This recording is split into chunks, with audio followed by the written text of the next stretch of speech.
President Trump did not try to calm his thousands of disappointed supporters. Instead, at almost the same moment violence was getting completely out of hand, Donald Trump sent his 224 tweet.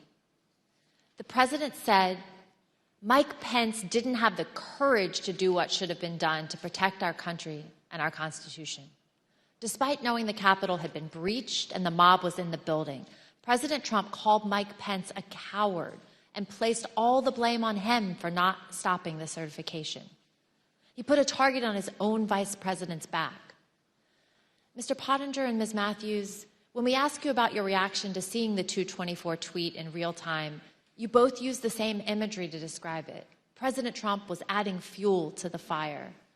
Mr. Pottinger, you made the decision to resign after seeing this tweet. Can you please tell us why?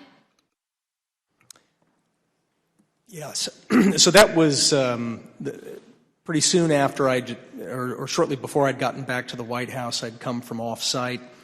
I began to see for the first time those images on TV of the chaos that was unfolding at the Capitol. One of my aides handed me a sheet of paper that contained the tweet that you just read.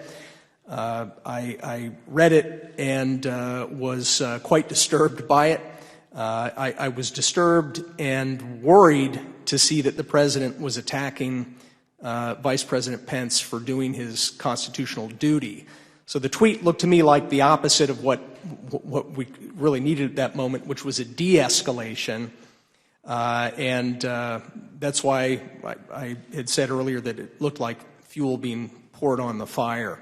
So that was the moment that I decided that I was going to resign, that would be my last day at the White House. I simply didn't want to be associated with the events that were unfolding on the Capitol. Thank you. And Ms. Matthews, what was your reaction to the president's tweet about Vice President Pence? So it was obvious that the situation at the Capitol was violent and escalating quickly. And so I thought that the tweet about the vice president was the last thing that was needed in that moment.